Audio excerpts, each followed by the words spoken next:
Hey guys, welcome to a very special off the cuff episode. This is not your regularly scheduled program. And if you listen to all of my shows, this is going to be the same show across the board. So, Listen Bitch podcast, Faith, Fire, God and Country are the same episode today. Don't feel like if you listen to one, you need to still catch the other because I literally am just cross-posting this episode. Um Tomorrow, my son walks into something that most people in the world will never understand. Tomorrow is actually called pickup day.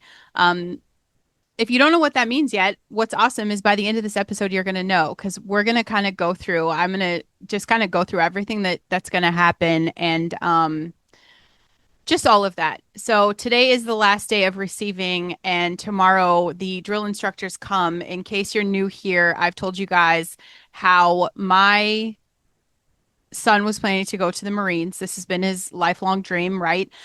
Both all of you guys have heard me talk about the fact that um, there was at one point we didn't think this was going to work out, and it was like the most devastating time. And then we also had this cool thing where he got his ship date, which was September, and that was my Mother's Day gift. He was like, "Mom, how about one more summer?" And I'm like, yes, okay, absolutely yes. He'd quit his job so that he could spend time with myself and his little sisters, um, hanging out before he ultimately leaves. And so he's been home, not working, just really hanging out with them. Uh, and the plan was September. So I guess I'll go back because I just want to talk about the God moments really that I experienced in this journey and kind of everything. I'm going to take you guys through everything for the last few days. I think it's really great for me emotionally. I can process this. And also, like, what if I can help another Marine mom out there who has no idea? Maybe her son's waiting, or maybe she's gone through it and just didn't have the words for it.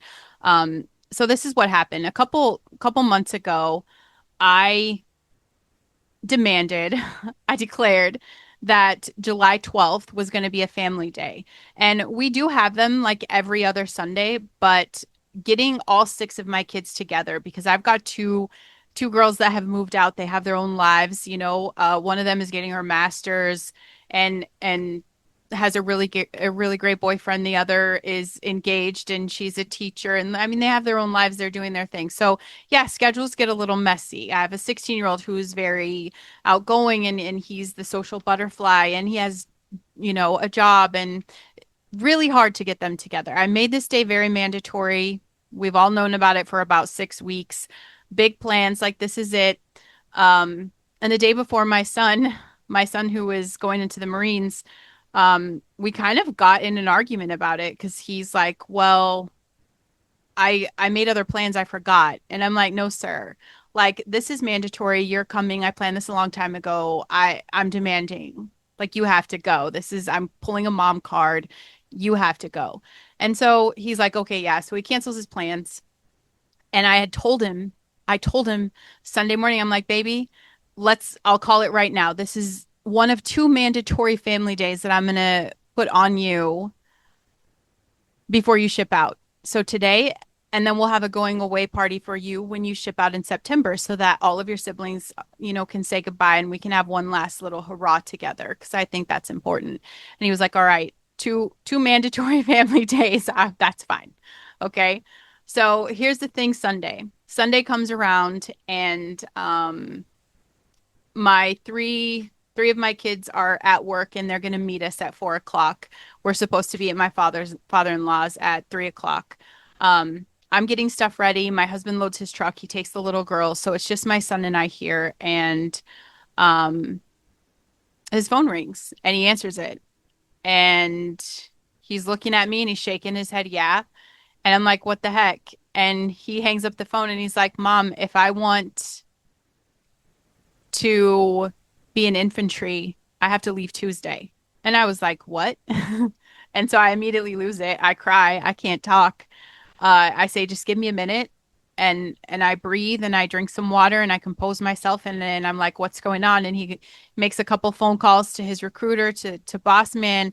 And come to find out, his September ship date was for comms, and that's not what he wanted. His dream for the Marines is infantry, and it just so happens they had something open up today, and they let him know this is your last chance to get in on infantry. And I saw the fear. Um, Probably an 18-year-old isn't going to admit it, but I saw that, and he's like, "Mom, what should I do?" And I'm like, "Baby, you've wanted this your whole life. Like you've been dreaming about this. This is it for you. Infantry here." Um, this is your chance. You have to take it. And he started to say like, he wants to work on his run time. And I'm like, that's all an excuse. And it's just you holding on here to think you have to get better because he already passed all the testing. He already passed all the training. Like he's ready, right? Like we know he's ready, ready. And so I said, you just got to pull the trigger. Um, that's the news I got right before we drove to family day. So I go ahead and text everyone and let them know it's going to be a going away party.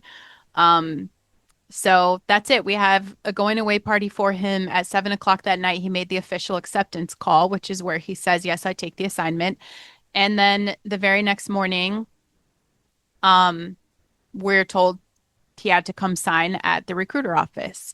And so we spend the day, we eat around that call at 7 o'clock. I feel him withdraw. And I just kind of want to talk to you guys a little bit because this is Marine Mom Diary, okay? I want to talk about who he was even before this because Malachi is this kid that he was like my most loving, affectionate kid. Like, absolutely. Um, the look at me kid, like he did all these silly dances and always play, like just playful, super light, loving kid. I'm telling you, the most affectionate baby I've ever had. And he continued that. I mean, he kissed me on the forehead every single night, well, until he was 18. Just all of these things, just he was so loving. The past couple months, you guys, and I don't know if everyone's going to experience this. I have talked to another mom, two moms actually, that felt the same way. It's like he pulled away. He pulled away from me the past couple of months, and that's been hard because, like, in my heart, I'm thinking we have to continue to grow closer and be stronger and all these things. I don't know how I'm going to handle this. You're pulling away. Like, it's almost like he's kind of rude and there was even a night where my husband was like, dude, you don't get to be rude. And I'm like, I understand he's not being rude. I think on some level psychologically he's like, what's he's internalizing what's happening and he's protecting himself, right? And so I do some research. I start reading books about, what happens because he's my oldest son. He's my first boy. I've never had an 18-year-old son, let alone an 18-year-old son going into the Marines. I don't know what they do. I don't know what they think. I don't know how their brains work, right? Biologically, we're very different. Our brains are different. Our thought process is different. And so I'm like, man, maybe he's just going to be like so cold and distant that it will make it easy when he leaves for both of us because I'll be so annoyed with like just he's being a jerk, right? That's almost what it felt like to me.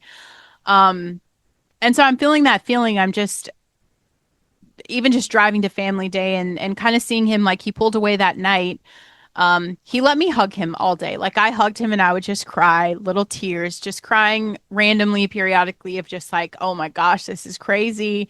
Because he's still just a baby, right? But then there was also that feeling of like he's pulled away from me and I feel like I've lost him and now I'm really losing him. And it was a really, really weird, um, it's a weird emotion to carry, to be honest. And so that night, we had a slumber party, his two little sisters. Okay, that's his life right there. I mean, he spent like all day, every day with those girls this whole time. That's who he's been with. And he's been so good to them. I mean, he carries them to bed and reads them bedtime stories and plays with them and also annoys them and pisses them off and fights with them and like all the things you would expect. But he's just been very hands-on with them and they're his whole world.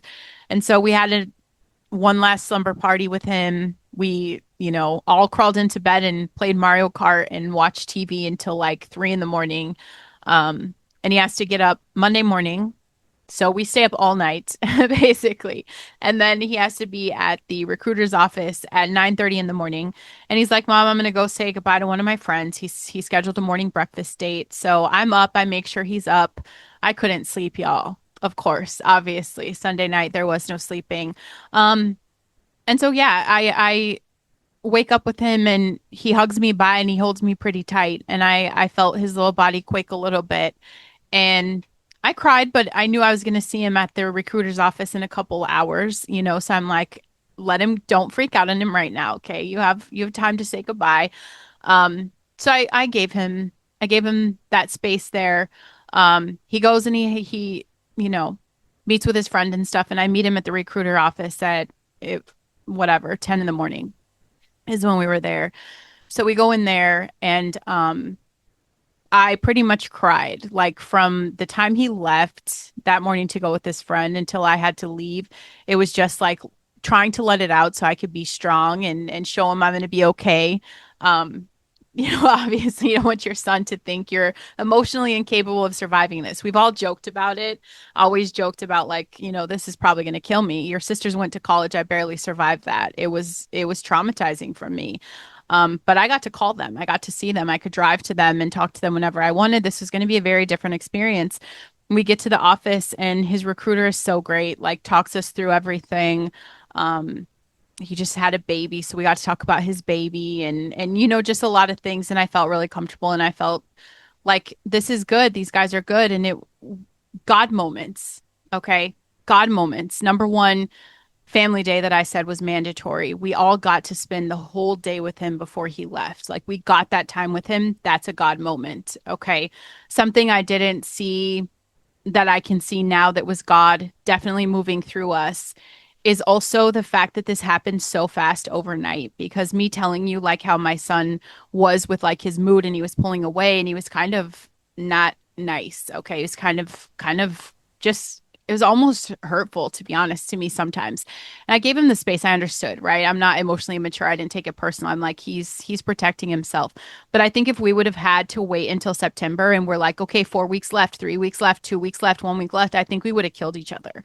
I don't know that we would have survived that. So that's another God moment. And also the fact that this did get orchestrated for this to be the one chance to get in on his dream. I feel like not only was my son handpicked on this mission, but God has very specific plans for the boys he's going to be with. That was another God moment. I knew that when he got that phone call and this happened so fast, I'm like, all right, God, I trust you. I trust that you have a plan for him. And these are the guys you want him with because he's going to be safe and he's going to be protected. And I get that this is your thing. So not only does God give me the gift of like, we're ripping the band-aid off really fast, he gives me that piece of knowing like he handpicked this unit specifically. That stuff happens. And so then I'm still kind of feeling that distance with my son. Um, this part might be the tough part for me to get through. um, we're at the recruiter's office and the guy who's going to shuttle him actually comes um to take him and he's like, all right, well, we got to head out. So what's going to happen is he goes to a hotel room um for the night and then he goes to MEPS the next day where I would see him one last time. I get to go watch him be sworn in the next morning. But I had to say goodbye. All of the recruits for any, whether it's Army, Navy, military, Air Force, whatever you're in, you get that hotel night and you get like 2 hours to have like a last meal with your kid. So they'll put your kid in a hotel. Once they process him, then he gets out. His curfew is like 8:30. So he had a dinner, but because he got to spend that family time with me, uh, he used that dinner to spend time with my ex-husband. And so they do that. I don't see him that night, but in the office, they're saying, this was his big goodbye to me. And it was another God moment because I lost it and that boy wrapped me up and he has never held me so tight. Like when I tell you we stood there for like 8 to 10 minutes, I couldn't breathe. Like he's squeezing me and he's obviously taller than me. Okay, I'm I'm short, he's tall. So I'm just planted in his chest. I know his shirt is soaked. I can feel it. Um, and I felt him holding back tears, obviously, because he's got two sergeants standing there and a new graduate. That's another God moment. I should say that before I said goodbye to my son.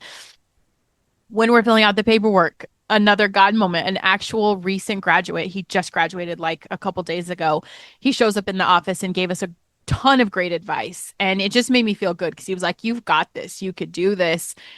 Basically, like it's all survivable. Just go from chow to chow. That's the mindset. Chow to chow every single day, and it just goes by. And he said, by week 3 or 4, you're so busy, you don't even have time to miss your family. So, that was a God moment. It gave me just more of that extra confirmation. It's like God knew everything I would need to pack this up and be able to not lose my shit. And I got it. Everywhere I look, God just moved through this. So my son's hugging me super tight. I feel him. I feel the emotion. And I just want to say, and I can't wait to tell him this. This was the greatest I love you I've ever received from him.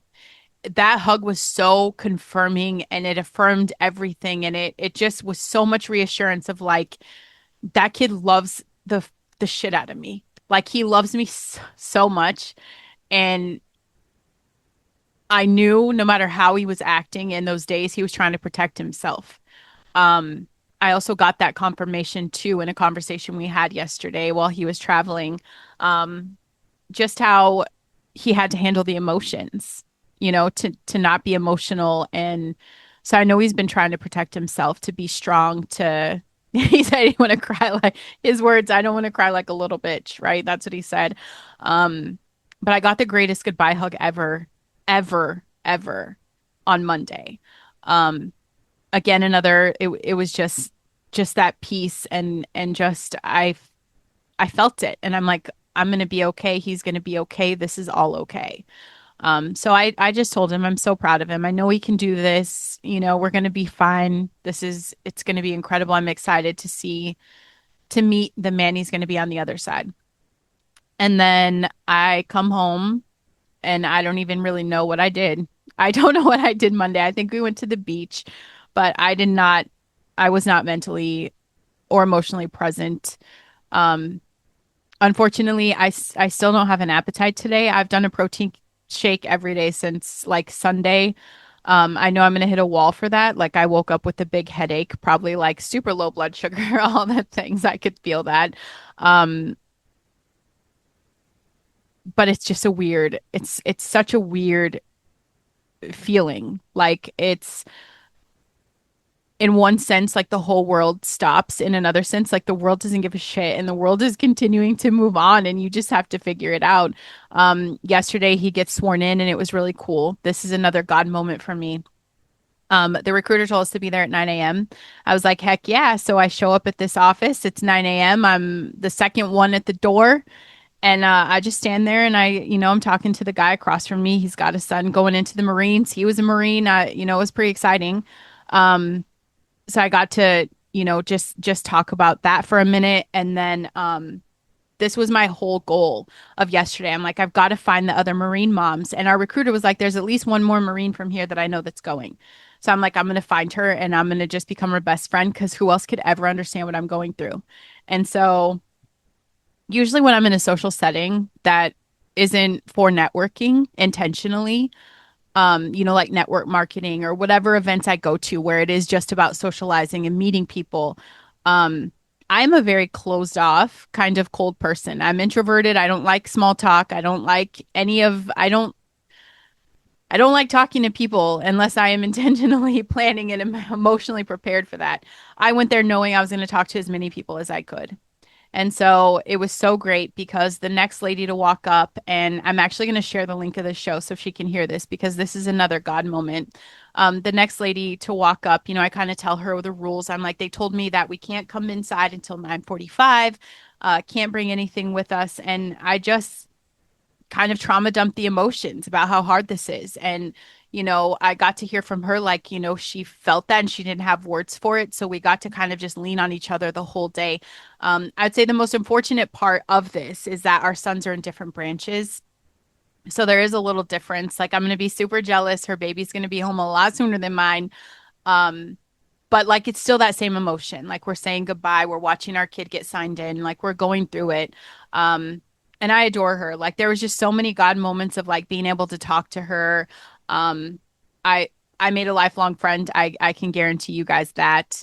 She has a 5-year-old named Alex. I have a 7-year-old named Alex. There was just like little, and her Alex was so like he reminded me of my son. And so I'm standing there just like, and the kid is drawn to me. I feel that like he's talking, he's like, look at me, watch what I could do. And I was just like in love. I'm like, I cannot believe this is happening because those are the things I was thinking about saying goodbye to my son. That's what I was saying goodbye to. That's what I've been mourning. It's like a little funeral of like, he's not a baby anymore. He's not dependent on me.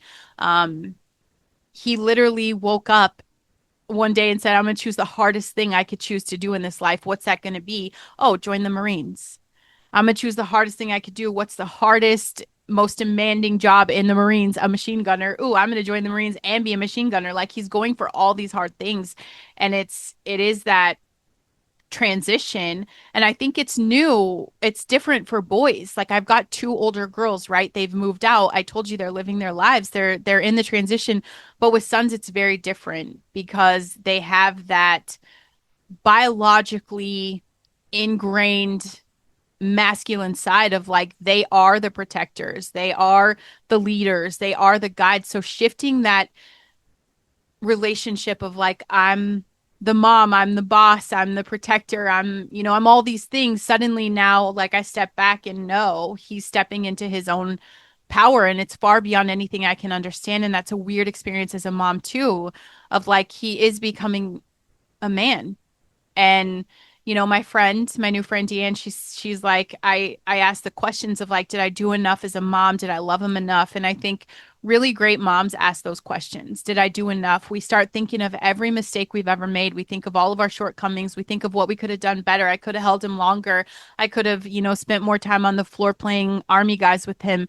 Like we think about these things when we're going through this journey, but the truth is our boys chose to do something really hard. And that says a lot for our parenting. It says a lot for who we raised and how we raised them to be. He's exactly what I wanted.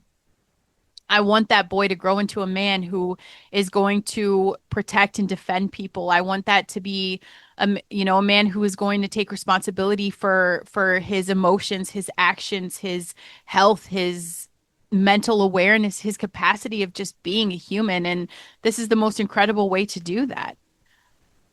To teach him to be the protector and the provider. And someday he's going to get married and I want him to be that husband that's going to take care of his wife. Like I already pray for my daughter-in-law. Who knows who she's going to be, but I love her and I want her to have the best version of my son. That's the success. I all of that. This is the greatest way for him to step into that. So managing all of those emotions, I think it all just kind of hits you at once, but then you can't really put your finger on anything because it's everything all at the same time. So it's that bittersweet moment, the bittersweet moments of just like we're in the arena and we have to go through this process. And the thing is, like, dads are different, right? Because dads are like, we're so excited for him. He's a man, like he's doing it. And it's very different than it is for moms. In fact, I've been posting my journey on social media since it started.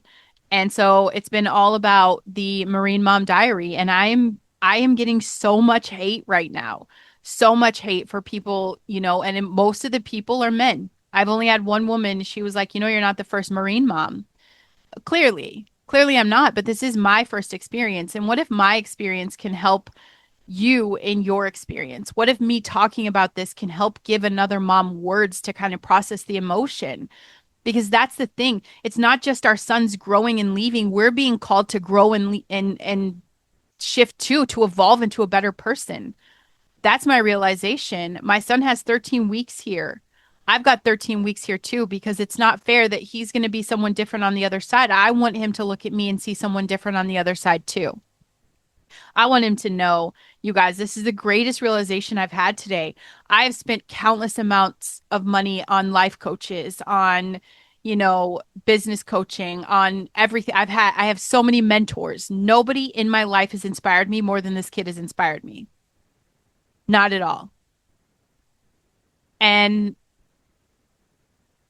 it's that he chose the hardest thing he could ever choose. And I can't follow him. And of course, we've all driven past military bases. We've seen men in uniform your whole life. And like, I don't think you ever really understand. And I did not understand until this started happening. And I'm watching the guys at MEPS, the Military Entry Processing Center, whatever they call it. I don't know what they call it. MEPS, that's what it's called. I don't know what it stands for. But there's guys in military uniform running the things and doing the swearing in and all of this. And I'm looking at them and I'm thinking about their moms. I'm just thinking about all the moms. Like, nobody understands until they go through it. And I never really understood until this moment what it actually costs everyone, including the family at home. There is a price. And I understand it now. And I feel it so deeply. And the thing is, what's the truth here? I'm so incredibly proud. Like, my heart is swollen, it is full. I am so proud. I don't even have words for it. And I was so strong yesterday. I feel like I didn't really cry until the bus pulled up and I knew that would be the last time I had eyes on him for the journey. Okay. So I was okay. I see the bus pull up, but also I see him start to walk to the bus and I could tell his energy. He's like, I don't want emotional mom right now. He couldn't do it again. He got emotional mom. He guided her. He held me the day before and he didn't want that version of me today. Um, and the God moment at this experience at MEPS is that when I got in there after I spoke to, made friends with Deanne, and I got to go in with my son and spend an hour with him and all his buddies. Like, he found four other Marines that are going into infantry. So they're all going to stay together. They're going to the same, is it a platoon? They're going to the same thing. Um, and they were having so much fun and joking, and they're just really great kids. I felt that. I prayed over every single one of those boys yesterday. I got to sit with them laughing, and I just got this really great sense of peace and comfort of like he's already met some brothers and this is lifelong. Like, that's it. I even took a picture because I can't wait until graduation to take a picture of them all together again in their uniforms. But another God moment. Not only did I make a military mom friend, I made friends plural. Um, so I have been getting to talk to several Marine moms and other military moms for the past couple days. Um, it's helping me. Like, it's like I go through the process because I got my phone call before the three moms that I actually text. I got the phone call first. It came this morning, almost like 3 a.m. And this phone call is a script that the Marines or every service, so Marines, Navy, Air Force, Army, they all have to read it. And it's when they arrive at their little station. Okay, our sons are all in Paris Island. Um, when they get here, they call you and they can't say anything off script and they have to yell in a military voice. And this was another God moment for me because when my son called, like, I'm telling you, he woke me. I was trying to take a little 2 hour nap. Didn't want to miss the call. So he wakes me. I was pretty much in a dead sleep. So I sit up and I answer the call and I hear it. And his voice is strong. He is confident. He did not waver. There was no fear. He didn't shake. It was like powerful. It was incredibly powerful. And it took my breath away. Like, literally, you could hear myself because I recorded video so the family could hear it. You could hear me like lose my breath. I was like, like, it took my breath away. So it was that proud moment of like, he's been waiting his whole life for this. He's been practicing for this. And here it is. I can hear his voice and he's just strong. And I felt his strength. I think, obviously, yes, you guys, of course, I'm going to cry after I hear it because he just hangs up. And, I got to whisper, like, I love you. I'm so proud of you. Like, go crush this shit. Okay. Go crush it. I got to say those things while he was yelling. If he heard them, I have no idea because I think all the kids are yelling at once. I don't know. But it was bittersweet. Another God moment. I just got this beautiful feeling of this is who he is. It's who he was raised to be. It's who God called him to be. And it's just he was handpicked here. And so I felt that feeling of like sadness and pride all at the same time. Like, this baby, this boy who grew up in my house chose the Marines. Not the Air Force, not the Navy, the Marines, the one branch where they literally look you in the face and say, this is the hardest thing you will ever do, and they actually mean it.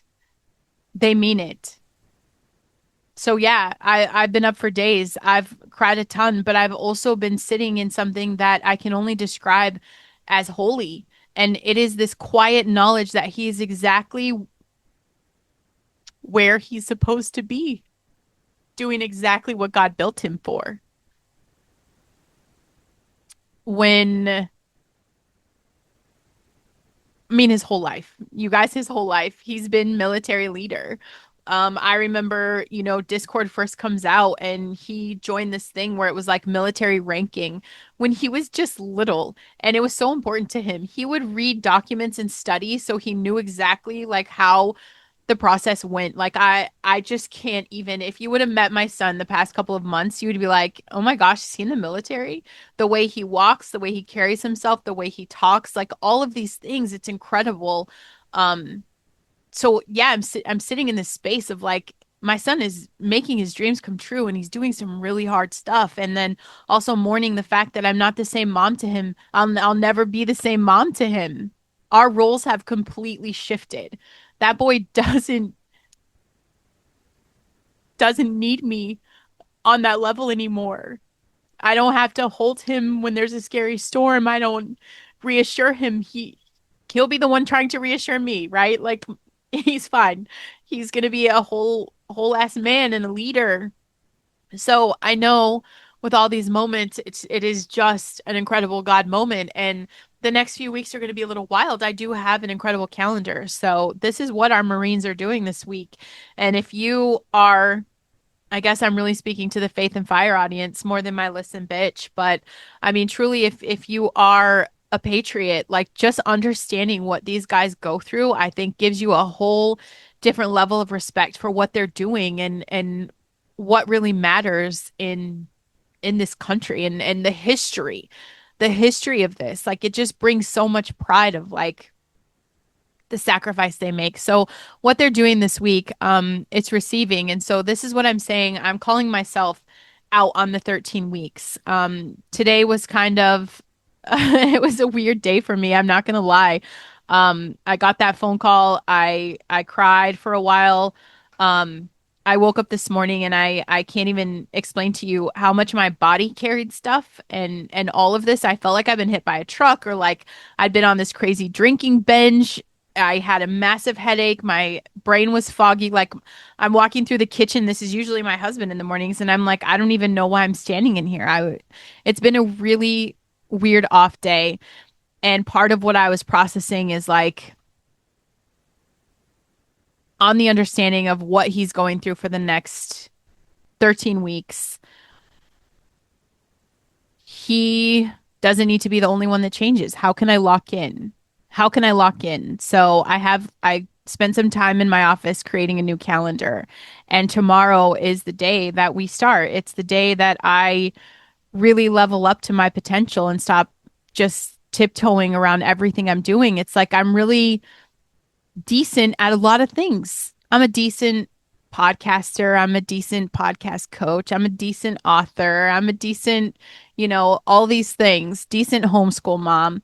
But like, how can I be great? How can I be an incredible homeschool mom? How can I be an incredible influence for my kids? I'm thinking about little things like I do my workouts in the mornings. Like nobody's awake. So my kids don't see that influence of like working out, right? Like they don't see that stuff. How can I level up there? It's time I bring them into the workouts, right? Like there's just so many things in my life that were very clear that need to change. And so I gave myself today, I'm like just take the day, do whatever you have to do to kind of come back to yourself. Again, like I said, I haven't worked out. My food intake sucks, which is not good because I'm on a health journey, and when I don't eat, my body freezes. Everything stalls. I'm doing the 10 pounds in 10 weeks challenge where this is like week 3, and I just stalled out for a whole week. So I could become a victim of that. I could feel sorry for myself. Everybody's going to understand, right? All I have to say is, oh my gosh, my son left for the Marines, and I just lost the workout. I started eating junk food. I ordered pizza. I gave up. that'd be a great excuse. And I'm sure a lot of moms probably use that because you can. Everybody would understand, like, oh my gosh, that's crazy. Your baby just signed up to do this. Yeah, no, nobody's gonna judge you if you lay around watching, you know, Christmas in July on the Hallmark Channel. No one's gonna judge me for that. Um, but I would judge myself and I would feel like shit and I wouldn't be able to hold my head up when I see my son at the end of this. So I locked in. Like today was great, but tomorrow starts a whole new version of me. And I think if my son, this is where the motivation, the inspiration comes from, if he could do this hard thing, like he gets to sleep 4 hours a night, um, he could do this hard thing. And this is what happens. Like a recruit was going to arrive at MCRD. That's what it's called. It's the Marine Corps Recruit Depot. Whether he's in Paris Island in South Carolina or even San Diego in California, that's the first thing that happens. It's chaos. It is like designed chaos. Right now, he is in calculated chaos. The past since last night when he arrived, all day has been chaos. They drop them off in buses like at night. Um, and there's yellow footprints painted on the ground outside of the receiving building. So they step off the bus and they're told exactly where to stand already, just on the footprints. And the screaming, like that starts immediately. So that's what happened last night when he arrived after he got off the plane. He's going through those initial medical screenings, administrative processing. They take their clothes. So these boys literally like you show up in what you're wearing, and that's what you're in for like 36 hours, and then they take everything from you. So they take his clothes, they issue him everything he's going to wear for the next 13 weeks, and then they all get their heads shaved right away. Then he got to call me last night. That's the 3 a.m. call. And this is a call a lot of families call the shortest and most confusing call they've ever received because it is just that scripted message delivered by a recruit who sounds like a different person already. And that's what another mom said. Her son just gave her the call a couple hours ago. She was like, he just sounded like a different person. It could have been a random drill instructor for all I know. So yeah, if you got that call this week, that's completely normal. And that was him telling you that he arrived safe. That's their thing. And during receiving, recruits can't call themselves by name. They cannot say I. They say this recruit. And you guys, that's not a small thing. That's the beginning of the dismantling of their civilian selves. And then it's the building of something else, something harder, something that will carry a rifle and a country. Then they start learning the uniform code of military justice. 3 articles by heart they have to memorize. Article 86 is no unauthorized absence. Article 91, obey lawful orders. Article 93, respect commanding officers. So from the moment they step on those footprints, they are now under military law. Those are not our babies anymore. They belong to the United States Marine Corps. They're not our babies. These boys have not slept, barely. They have been disoriented and overwhelmed, and there has been no downtime. There has been no quiet, like no moment of peace for them. It is pure chaos. There has been no civilian comfort of any kind for them. And that's just been today and yesterday. What tomorrow is, tomorrow, Thursday, what tomorrow is going to be is pickup day.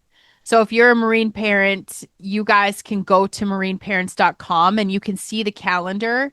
Um, you'll see it, it's all printed out there. Okay.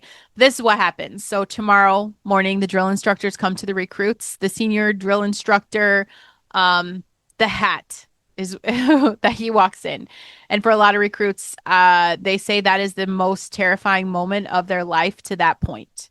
Because receiving was uncomfortable, but the DIs make receiving look like a welcome party. The platoon is formed. Your son is now part of a specific platoon. And I do believe it is called a platoon, you guys. Typically 40 to 80 recruits in it. So your boys, our boys, they're going to live, train, eat, sleep, and breathe with these guys for the next 12 weeks.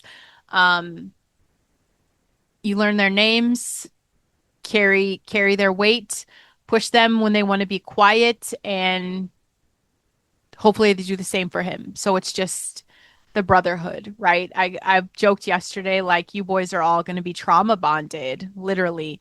But the DIs immediately establish exactly who's in charge, and it's not my son. It's not anyone he knows. It's three or four drill instructors who have been trained to break everything civilian about a young man and replace it with something that can function under pressure, under fire, under conditions that most adults would fold under. After pickup, contact with home transitions to letters. And what I learned or what I've heard, what I read today, because I did, of course, join every group possible. Letters take about a week each way. So that's the world that we're both in now. Um, and this, I think about this like the letters and stuff, and I don't think it's a punishment. I think the communication restriction is beautiful. I think it's part of the process because those boys need to be fully inside that environment. You can't be halfway in and halfway calling home. You can't do that. And like obviously if these guys are going to go to have the possibility of going to war together, we want the full version of themselves in the discomfort, going through the hardest stuff so they can protect each other. I want my son to be someone who could protect your son. I want your son to be able to have my son's back. So I get this transformation, going through this process, total immersion. So I think, part of what's asked of all of us is to just trust the process, even when it's hard to be on the outside of it. And that's what it feels like for a mom when your whole everything, like we are solely linked. We are a mother-son bond is like nothing else. There is nothing like it. It's not something I think I could even really find the words for. And that's being just what feels like clipped, ripped, cut out of you. Um, and now, he's going to go through a few phases and Faith and Fire, I'll probably do some updates with you guys because this is my journey to healing in the process. Listen, bitch, it's not really the conversation for that show. Um, but through all the phases, like phase one's the longest and it's the one that will kind of establish everything for them. So this is where these boys are going to be running on 4 hours of sleep or less. They're going to wake up at 0400, is that how you say it? And they're in motion until 2100, no exceptions. And I'm definitely going to have to start learning military time now because I'm sure that's how we'll function forever. If you look at that military.com calendar, the numbers that you're going to see, like F1, F2, F3, those are the training days in first phase, and that's how they count them. Every day has a specific event. The first thing that happens in week one is the initial strength test. So they're going to do their pull-ups, their crunches, and a timed run. If a recruit doesn't pass, they can be held back to the physical conditioning platoon until they can. And the thing I know, my son has already tested on all of this. He's surpassed it. So, he's prepared, but I know that it would probably hurt him if some of the other guys weren't. And I mean, they've already gone through a little mission. You guys, it was terrible at the airport. And I'm glad I had different phone numbers because my son is like, we already lost one of the guys. And I'm like, that doesn't make any sense. Like, who didn't show up? Because I talked to these boys and they're excited. They're prepared. Every single one of them. I'm like, then not one of them is going to go AWOL because they're scared. I saw them. I saw their little souls. Um, he told me who it was, and I'm like, oh my gosh, I have his mom's number. I'm texting her right now.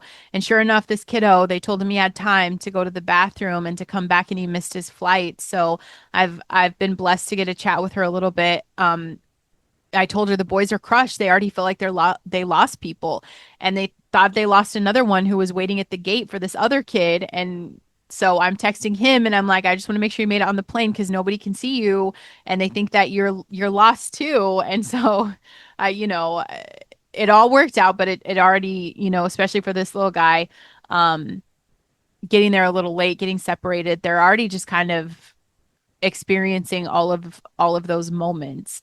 So I know my son would be crushed if any of his main guys didn't pass the conditioning, but they all looked great to me. I think they're all very prepared. Week 1 through week 3 is really just establishing a baseline. So they do physical training every morning, Monday through Saturday. It's called close order drill, which is it's marching in formation. That begins immediately, and that's not just a ceremony. Drill, I guess, teaches recruits to function as a unit and to move on command without that hesitation. Um, just to kind of squash their individual impulse to the collective movement. It's the physical embodiment of military discipline, and that starts from day one. They get to learn Marine Corps history. the names of all the commandants, the significance of the eagle, the globe, the anchor, the battles that really made the Corps. Um, they'll be taking classes on first aid, rank structure, core values, honor, courage, commitment. He is beginning the Marine Corps martial arts program. So they all work on towards their gray belts. That's the first level of MCMAP. He still like just he can't call himself by name when addressing his drill instructor. He says, "Sir, this recruit requests permission to speak to drill instructor sergeant, sir." Like every time they can't get past that, you know. Um, his windows are called portholes. His bed is a rack. The bathroom is the head. The floor is the deck. Civilians don't just take his haircut, like they take their vocabulary. They won't even speak the same here. And somewhere in phase one, I think it's probably week three, they go through the gas chamber. They put on gas masks, go in a room filled with the CS gas, and then they're told to break the seal. They have to take the mask off while the gas is active. What I read why do I research stuff and make this worse for myself? Most recruits describe this as one of the most intense moments of boot camp before the crucible itself. Um, I mean, every instinct is going to say no, and the gas burns the eyes and the skin and the throat, but they do it anyway because a Marine learns that their body will tell them things that are not true in moments of extreme stress, and they learn to override that. And that's the truth. Like these boys are going to override that. They're going to know something after that they didn't know before, that they can do things that feel impossible. These are the lessons I want to learn alongside of him. I don't need to go in a gas chamber to learn this lesson. I can figure this out in different ways. But like if our boys can go through a damn gas chamber to prove to themselves that their body can override this, like we can do that hard thing. You can start the podcast, you can write the book, you can use your voice, you can speak up, you can become an advocate, whatever it is that your calling is. Like this is a great time to level up. So these are the times where I get to think like what is the thing that I think is impossible that I can override my body? How can I do that? Then they have like swim week. Week 4 is like swim week. That's the one. People who can't swim really dread that the most. I'm happy my son can do that. But the guy who graduated that we got to see that God moment, the guy who graduated there, he's like, if he can doggy paddle, you can pass. So it's just if you could tread water, you have to swim 50 yards in full utilities. So that's the camouflage uniform. They don't get to wear a swimming suit. If you could tread water for 15 minutes in your camis, you're there. You have to complete water survival events in full combat load. If a recruit struggles, they get additional instruction. They call them iron ducks affectionately. And most of them make it through. The point isn't to produce Olympic swimmers. It's Marines who will not panic in water because a lot of times they could be dropped off on a ship and have to swim to shore, whatever that looks like. But they have to be able to function under physical stress in an environment that they wouldn't necessarily choose. Phase 2, I read it kind of continues with Team Week, where the recruits support the various base functions. Like they're still training, still drilling, still running, but Team Week is also about something subtler, like working alongside people who are different from you. This is where you start to trust your team and you learn that the person next to you is the mission. My son's going to infantry, and infantry, above all other MOS is a team sport. What's being built in Team Week is the foundation for what he needs when the stakes are real. Week 7, that's phase 3. We have grass week, and that's going to be the marksmanship. The Marine Corps and the rifle. Okay. Every Marine, regardless of their MOS, regardless of whether they work in finance or communications, I don't know what jobs they have in the military. Okay. Or is it logistics or infantry like our boys? It's first a rifleman. They have a motto. Is not a slogan. Every Marine, a rifleman is doctrine. Grass week is where it starts. They're not shooting yet. They're snapping in. That means they're spending an entire week in shooting positions, learning position, sight alignment, sight picture, trigger control, and they even have to learn breath over and over. They dry fire, hours of it in the grass. That's why they call it that. It's not glamorous, not sexy, but the Marines who struggle in firing week are almost always the ones who don't take grass week seriously because fundamentals matter. And one of the most important weeks in boot camp is live fire, the rifle range. This is where, my son will get to qualify on his service rifle and earn his badge, his rifle badge. And there are three qualifications: marksman, sharpshooter, and expert. Every recruit wants expert. And the drill instructors want it for them too, because a qualified rifle range is a point of pride for a platoon. It's bragging rights. At the end of firing week, you get a qualification badge attached to his uniform. Um, he gets to wear that for the rest of his service, and I have no doubt he's going to get the top. Every Marine has one. It goes on the chest, and it means something that no other branch puts the emphasis on, and that this person has been tested with a rifle in their hands and certified competent with it.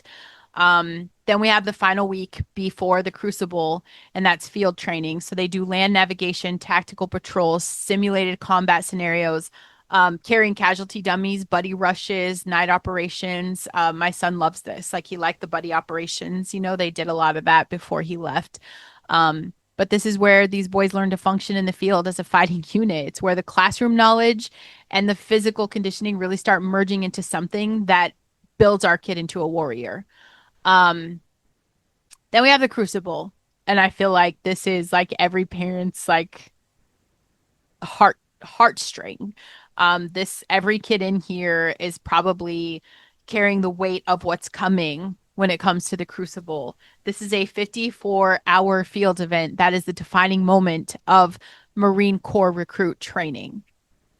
It's not the toughest run, not the hardest obstacle course. The Crucible is the culmination of everything, all of that. And it's designed to test whether a recruit has what it takes to earn the title of Marine.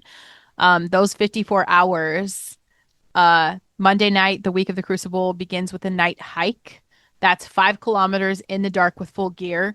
They arrive at the field campsite exhausted, and then the clock starts. For the next 54 hours, they sleep approximately 4 total hours, not 4 hours a night. Of the 54 hours, they get 4 hours of sleep. Okay. 4 hours over 2.5 days.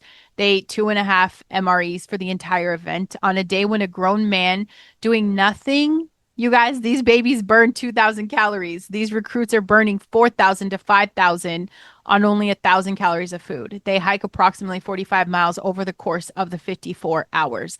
They complete 29 warrior stations, and these are team events named after Marines who receive the Medal of Honor. Each one is a problem solving, or it's a physical challenge that can't be completed by one person. It requires the team. They require the person who wants to quit to keep going, not for himself, but for the person next to him. Then they face night infiltration, obstacle courses with full gear, casualty evacuation drills, simulated combat scenarios. These are physical challenges that would flatten most professional athletes who hadn't been training for 10 weeks first. Absolutely crush them. And then early in the morning on the third day, that's the Warriors March. They do 9 miles. They're running on 4 hours of sleep. They're running on a net calorie deficit of thousands of calories. Their feet have been in boots for 3 days. Some of them are holding each other up. Some of them are pulling each other forward by sheer will.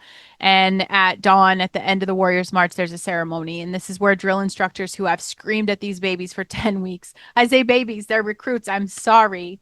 Um, these guys who have pushed them past everything they thought they had, who have been the authority and the pressure and the standard for every waking moment of the last 2.5 months. Those drill instructors, I'm so excited. I'm so excited, but it is emotional, and it just makes me feel just so much pride and respect and gratitude for what these guys do. Every Marine. If you haven't, just seriously, thank a Marine. I don't know. Those drill instructors stand in formation, and they present each recruit with the eagle, the globe, and the anchor. And if you guys don't know the Marines, the eagle represents the nation. The globe represents the worldwide service and responsibility, and the anchor represents the naval traditions of the Corps. And the fouled anchor, the chain that's wrapped around it, represents the ability to overcome any obstacle. So for the first time since these boys stepped on those yellow footprints, after tomorrow, their first little step on those yellow footprints, after this Crucible, at the end of it, someone calls them a Marine. And from the conversations I've had, most of those young men who have not cried once in 10 weeks, who probably much like my son have trained themselves already to suppress and push through and keep moving, This is the moment where a lot of these young men cry because they earned it. Not because someone just gave it to them, but because they went to the end of themselves and found out there was something on the other side of that edge. My son, I see him standing there at dawn after the 54 hours of that crucible, and he's going to have that emblem pressed into his hand, and someone's going to call him a Marine. I, I cannot wait for him to have that experience and for me to get to see that in his face when I see him again. And after the crucible, I mean, everything kind of shifts. That's when everyone can breathe. That's when parents can sleep for the first time, really at full, complete peace. The relationship with the drill instructors also change. They're still the authority, but now they step into mentorship. So the recruits can speak to each other more freely. Freedoms that were stripped on day one begin to return. Um, they also, week 11, they get their dress blues fitting, financial responsibility classes, the things they need to know to function as adults in the world they're about to re-enter. Um, week 12, that's the battalion commander's inspection. So the final physical fitness test, final written exam, final drill completion where the platoons face off and the one who is trained the best shows it off in front of a little audience. Then there's family day and then graduation. So I'm very excited because I know on that day, my Marine mamas, our sons are going to be standing in formation in their uniforms and they will be called Marines by the commandment of Marine Corps or the commanding general. And we get to watch something we will never forget for the rest of our lives. For the rest of our lives. And because my son is in infantry, boot camp graduation is not the end of the training. Like that's barely his beginning. Um, so after he graduates, he gets to come home for 5 days. And then he has infantry bound Marine report. He has to go to the School of Infantry. Um, that's he goes to North Carolina is where he's going. That's another 60 days of training that takes what boot camp actually built and then applies it to the craft of being an infantry Marine.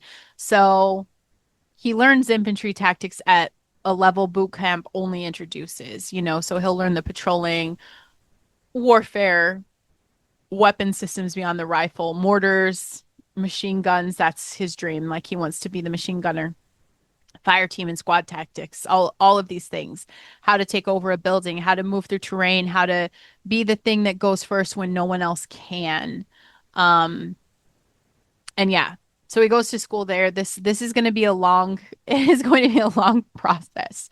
The infantry life is not for everyone. It's loud and hard and repetitive and utterly terrifying, I think. And it produces people of a particular quality that I don't think we could ever encounter anyone else. There is something in the eyes of Marine infantrymen that you don't see anywhere else. There is a settling, there is a clarity. Like they know exactly what they can do and exactly who they are, and they have nothing to prove to anyone anymore. And that's who my son is going to be on the other side of this. I just, it is so bittersweet, you guys. I'm so incredibly proud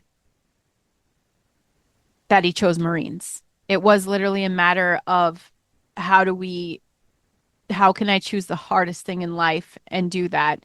And not just that, but like,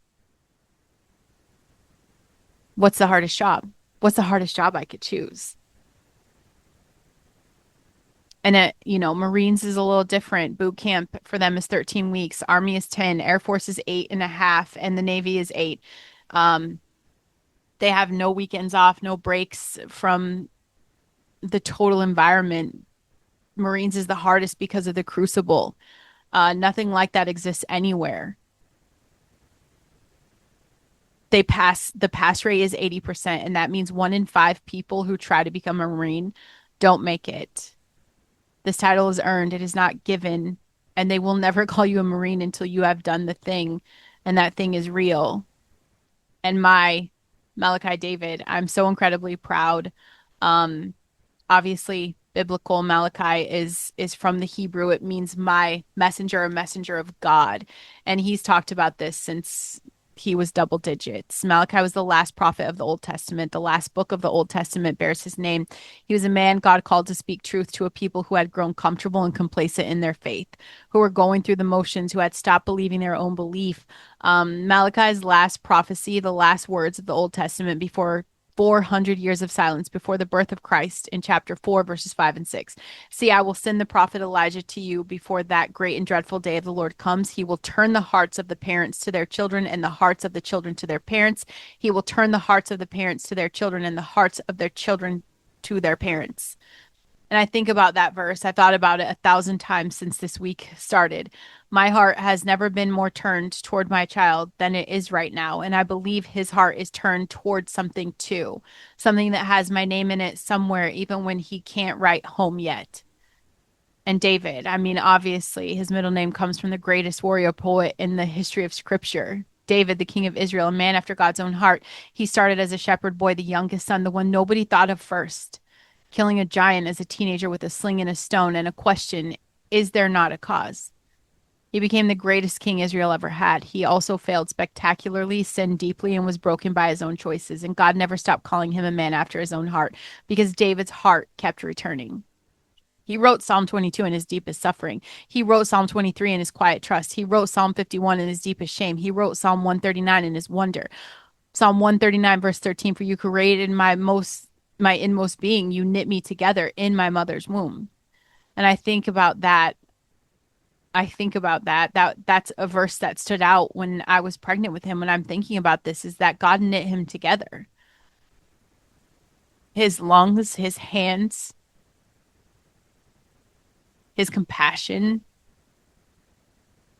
his lovingness, his stubbornness, his fire, his laugh, his ability to run until other people quit, knit together on purpose. None of this is an accident, and I don't believe for 1 second that the kid I raised in this faith who chose the hardest thing America asks of anyone, he didn't do this by accident. God tells the prophet Samuel to go to the house of a man named Jesse in Bethlehem. One of his sons will be the next king of Israel. Samuel arrives. Jesse brings out his son. The first one walks in. Samuel looks at him and thinks, this is the one. This is the guy. He's tall. He's impressive. He looks like a king. And God said, do not look at his appearance or height. I do not see what man sees. People look at the outward appearance, but the Lord looks at the heart. Jesse brings son after son. 7 sons stand before Samuel, and God says no to every single one. Samuel asks Jesse, are all these your sons? And Jesse says, there's one more. He's the youngest. He's keeping the sheep. They didn't even bring him in. He wasn't on the list. He was the kid nobody thought of first. He's the one doing the unglamorous work in the field while his brother stood before the prophet. And Samuel says, sit down for him. We won't sit down till he arrives. David comes in, and the moment he walks through the door, God says to Samuel, rise and anoint him. This is the one.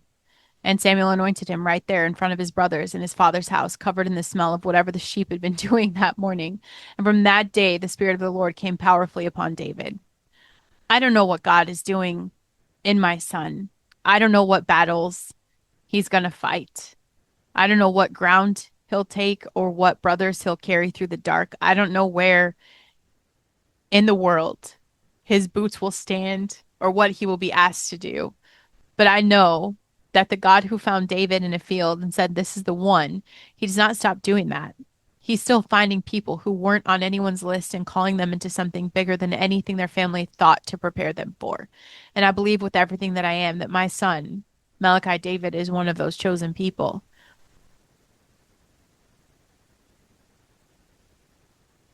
I want to speak one thing just over my son, and I want to speak it over your soldier, your Marine, your service member, your deployed child, your kid who is far from home in something hard. Psalm 91, he who dwells in the shelter of the Most High will rest in the shadow of the Almighty. I will say of the Lord, he is my refuge and my fortress, my God in whom I trust. Surely he will save you from the fowler's snare and from the deadly pestilence. He will cover you with his feathers, and under his wings you will find refuge. His faithfulness will be your shield and rampart. You will not fear the terror of night, nor the arrow that flies by day, nor the pestilence that stalks in the darkness, nor the plague that destroys at midday. If you say, the Lord is my refuge, and you make your Most High your dwelling, no harm will overtake you, no disaster will come near your tent, for he will command his angels concerning you to guard you in all of your ways. They will lift you up in their hands so that you will not strike your foot against a stone. That is the promise over my son tonight. That is the promise I am standing on for the next 13 weeks and beyond. His training is physical and mental and brutal, and I would not trade it for anything because it is building what God put in him into something with an edge. But no drill instructor and no crucible and no distance puts him outside the shadow of the Almighty. He is covered. If you don't know the God who covers warriors, who found a shepherd boy in a field and made him a king, who commands angels to guard the ones who dwell in him, today is a good day to meet him. Not when things are easy, but right now, as you are. He is the same God who was with David in the field, who will be with Malachi in whatever field comes next, and he's with you too.